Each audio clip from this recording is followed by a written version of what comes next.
Hello movie lovers, কি অবস্থা সবার? আশা করি সবাই ভালো আছেন। তো আমি আবারও চলে আসলাম নতুন একটা হরর মুভি নিয়ে। আজ আমি এপিসোড 4 নিয়ে আলোচনা করব।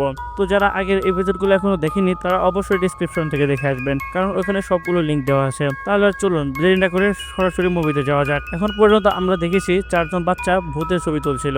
তারা ওই ছবি নিয়ে পুলিশ স্টেশনে যায় আর বলে যে এই মনস্টার আমাদের উপর আক্রমণ করেছে আর আমরা তার ছবি তুলেছি। কিন্তু পুলিশ দেখে যে ছবিতে কোনো ভূত নেই, শুধু এক ছবিতে একটা ক্লাউন দেখা যাচ্ছে, যা পুলিশ স্টারসুদের ভয় পায় আর সবাই বাচ্চাদেরকে এখান থেকে দাঁড়িয়ে দেয়। স্কুলে সবাই বলতো এটা ড্রাকুলার মতো, যা আয়নায় দেখা যায় না, আর আমরা এই ছবি তুলতেও পারি না।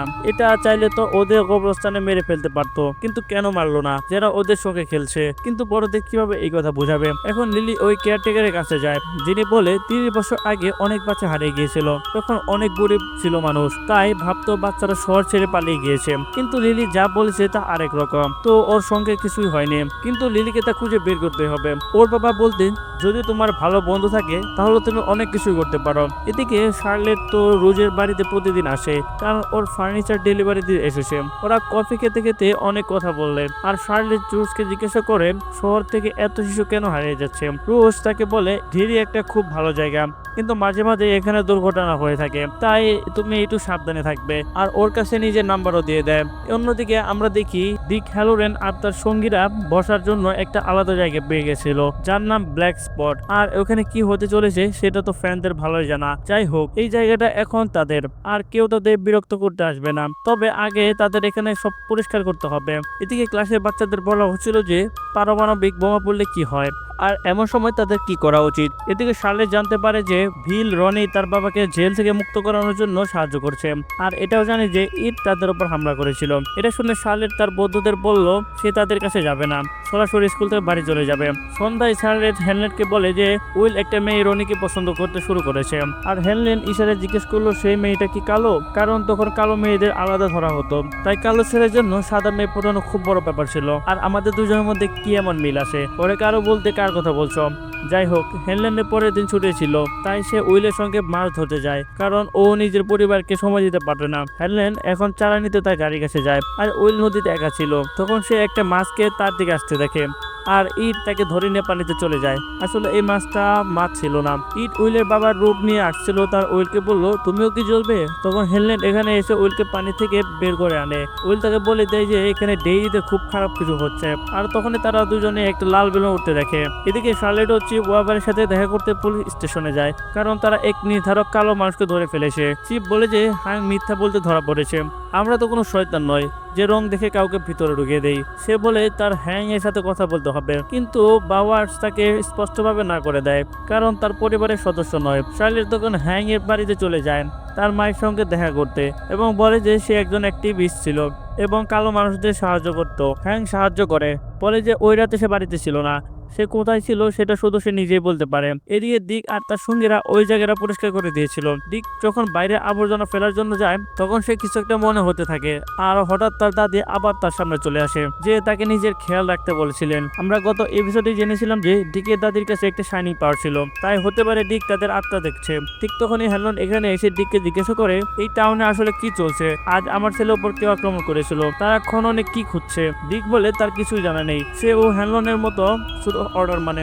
এদিকে বিল তার বন্ধুদের বলে সে খারাপ স্বপ্ন দেখেছে, যে তার বাবা প্লেনটা ওয়ারে ধ্বংস হয়ে যাবে, যেখানে সে পড়ে যাবে, আর ওটা ঠিক সেই রূপ নিয়ে তাকে ভয় দেখানোর জন্য এসেছে। ওকে এটা কিভাবে জানলো যে উইল সবচেয়ে বেশি এই জিনিসটা ভয় পায়? আর সে যখন তাহলে এখন পর্যন্ত কেন মারেনি? উইল এখন একটা জিনিস বুঝতে পারে। সে বলে যখন মানুষ বা কোনো প্রাণী ভয় পায়, তখন তাদের শরীরে ভয় হরমোনটা তৈরি হয় আর তাদের রক্ত মিশে যায়। আর কিছু শিকারী এর স্বাদ পছন্দ করে, তাই তারা প্রথমে তাদের শিকারের ভয় দেখায়, তারপর খায়। হয়তো ওটাও তাদের সঙ্গে একই কাজ করেছিল। যদি এটা সত্যি হয় তাহলে হয়তো ইটকে রোখা যাবে, কিন্তু সত্যি কথা বলতে গেলে ওই লোকগুলো নিজেদের ভয় আটকাতে পারে না। লিলি বলে একটা উপায় আছে, সে তার মায়ের কিছু গুলি চুরি করে নিয়ে আসে এবং তাদের দেয়। যখন তার মায়ের স্ট্রেস হয় তখন সে ওই গুলি খায় আর বলে এতে তার সব ভয় চলে যায়। তো যখনই তাদের কাছে কিছু অদ্ভুত ঘটনা শুরু হবে তখন এই গুলি খাবে। যাই হোক, লিলির ক্লাসে ওদের ওয়ার্ম সম্পর্কে পড়ানো হচ্ছিল, যে একটা প্যারাসাইট টাইপ ওয়ার্ম আছে যেটা স্মেলে শরীরে বাসা বাঁধে, যার ফলে তাদের চোখ অনেক লম্বা হয়ে যায়, যা দেখে মার্স সবকিছু অনেক অদ্ভুত লাগছিল।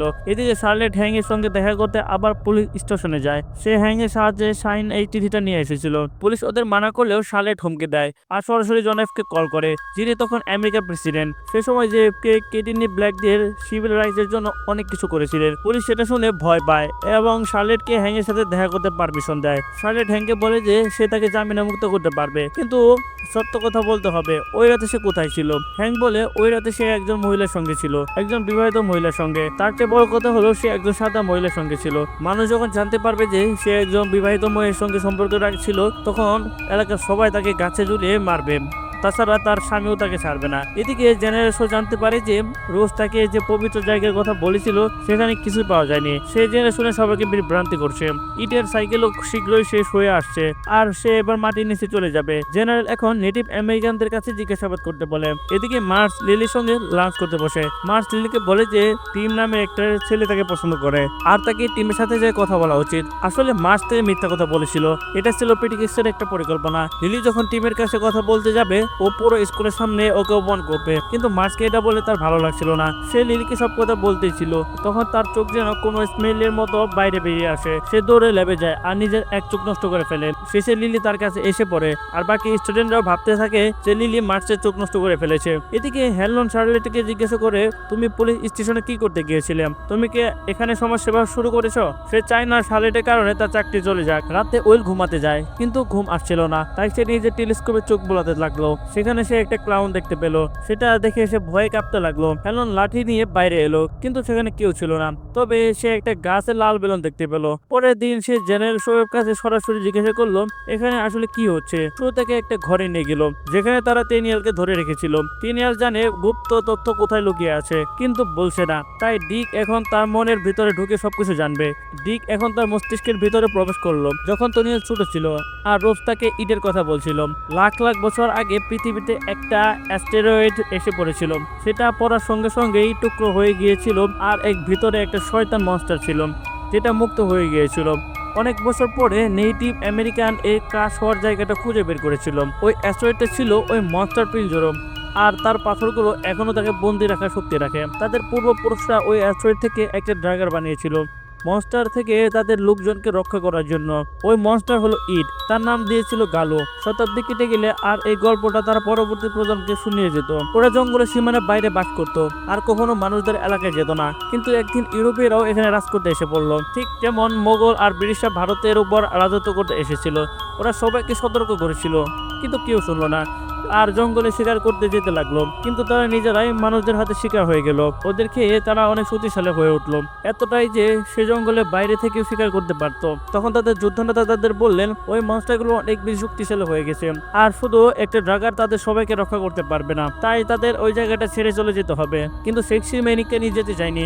সে ড্রাগার নিয়ে আবার ওই জঙ্গলে ফিরে গেল এবং ওই গুহাটা খুঁজতে লাগলো যেখানে এক্সোয়েড পড়েছিল, যাতে আরো বেশি ডগা নিতে পারে। তাদের খুঁজতে খুঁজতে সেক্সি আর বাকিরা জঙ্গল এলো, কিন্তু তাদের কাছে আর ডগার ছিল না। মনস্টার এবার তাদের সামনে বিভিন্ন রূপ নিয়ে হাজির হলো।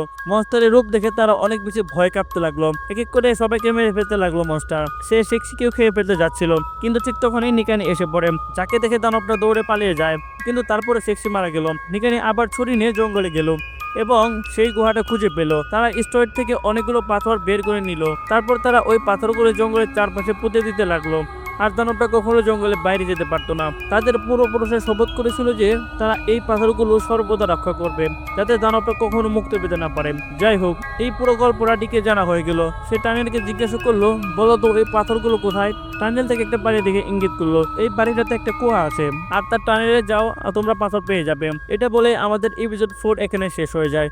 তো কেমন লাগলো আমাদের এপিসোড 4? যদি আপনাদের ভালো লেগে থাকে তাহলে অবশ্যই ভিডিওতে একটা কমেন্ট করতে বলবেন না, আর একটা শেয়ার, একটা লাইক আপনার কাছে আমরা অবশ্যই আশাবাদী। তো যারা এপিসোড 1, 2, 3 দেখেননি তারা অবশ্যই ডেসক্রিপশন চেক করবেন। তো ভালো থাকবেন, সুস্থ থাকবেন, আল্লাহ হাফেজ।